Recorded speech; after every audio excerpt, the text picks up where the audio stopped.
तो आप लोग कहो,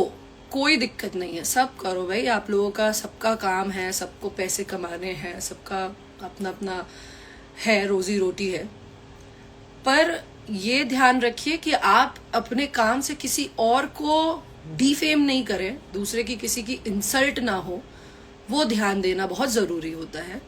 जिसका मुझे नहीं लगता कोई भी ध्यान देता है। बस लगता है हमारे जितने मैंने देखा है कि जो हमारे भोजपुरी के स्पेशली जो ये भोजपुरी के जितने भी हैं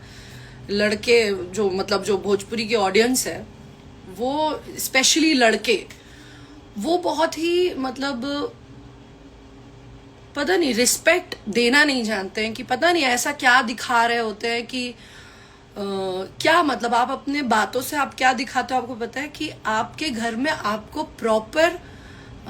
शिक्षा नहीं दी जा रही है, आपको प्रॉपर संस्कार नहीं दिए जा रहे हैं कि किस तरीके से एक महिला को प्रेजेंट मतलब पोर्ट्रे किया जाता है, किस इज्जत देनी कैसे होती है, वो सब शायद आप लोगों को नहीं सिखाया जा रहा है, जो कि गलत है। हाँ, मेरे और पवन सर में एक इशू था मैंने इसीलिए कहा क्योंकि हमारे बीच में एक इशू था जो जेन्युइन इशू था, और हमने उस इशू को बहुत ही सिविलाइज्ड वे में सॉल्व किया, क्योंकि हम दोनों ही आर्टिस्ट हैं। वो बड़े आर्टिस्ट है, ऑब्वियसली वो बड़े आर्टिस्ट है, उनके सामने शायद मैं कुछ भी नहीं हूँ, शायद क्या, ऑब्वियसली कोई भी नहीं है कुछ भी, वो एक बड़े आर्टिस्ट है। बट क्या फिर ऐसा नहीं हो सकता कि किसी दो लोगों में प्रॉब्लम्स हो सकती है, ठीक है। हम लोगों में कुछ प्रॉब्लम्स थी, उसे हमने शो, जब हम दोनों ही पहले तो जिनका शो था उनकी हम बहुत इज्जत करते हैं, सुधीर सिंह जी, वो हमारे बड़े भाई जैसे हैं वो हमारे, हम बहुत इज्जत करते हैं, मैं भी और पवन जी भी बहुत इज्जत करते हैं उनकी। शायद इसीलिए उनको भी पता था, पवन सर को भी पता था कि मैं आ रही हूँ, अगर वो चाहते तो वो मना कर देते कि भाई उसको मत बुलाओ, पर उन्होंने ऐसा नहीं किया ना। मुझे पता चला कि वो आ रहे हैं, अगर हमारा इतना ही तगड़ा वो होता तो मैं भी मना कर सकती थी कि नहीं मैं नहीं आऊंगी, पर हम लोग को ये था कि भाई एक जिंदगी है, इंसान है, दो लोगों में कोई चीज अगर हो रही है और उसे सॉल्व किया जा सकता है तो क्यों नहीं सॉल्व करें। देखिए जिंदगी एक ही है, किसी से बैर रख करके जिंदगी काटने से कुछ नहीं होगा, कुछ भी नहीं होने वाला। तो हम लोग मिले स्टेज शो से पहले, हम काफी लोगों के साथ एक रूम में हम बैठे थे, हम लोग वहां पे हमारी बातचीत हुई। जब बातचीत हुई तो दो लोग एक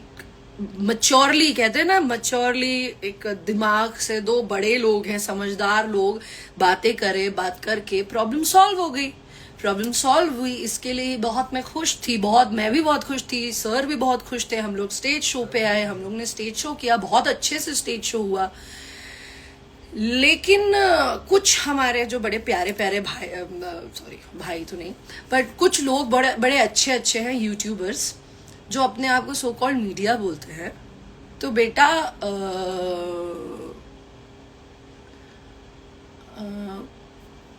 मीडिया का काम ऐसा नहीं होता। मीडिया एक बहुत सिविलाइज्ड वे में अपने या दूसरे के पॉइंट्स रखना जानती है। मैं देख रही थी, इतने दिनों से मैं ध्यान दे रही हूँ कि जो आप लोग ना अपने वीडियोस बनाओ, कोई दिक्कत नहीं है, लेकिन वो जो कैप्शंस अपने आप में थंबनेल डाल रहे हो ना, वो बहुत इंसल्टिंग है। देखो क्या है ना, अभी कुछ दिन पहले से आप लोगों को पता होगा कि डार्क कॉमेडी और रोस्ट पर बहुत बड़े मतलब वो लिया जा रहा है, बड़े एक्शंस लिए जा रहे हैं। सबको पता है, कुछ लोग बहुत बड़े बड़े आर्टिस्ट हैं, कॉमेडियंस हैं, जिन लोगों को ये सब चीजों का सामना करना पड़ रहा है। तो इसका मतलब क्या है कि आप किसी को डिफेम नहीं कर सकते हो। और भगवान की देन से आप लोग, ये जो अच्छे मेरे ऑडियंस है, जो मेरे बहुत मुझे प्यार करते हैं, उन लोगों की वजह से हम बन गए हैं ना पब्लिक फिगर। तो पब्लिक फिगर हम जब बन गए हैं तो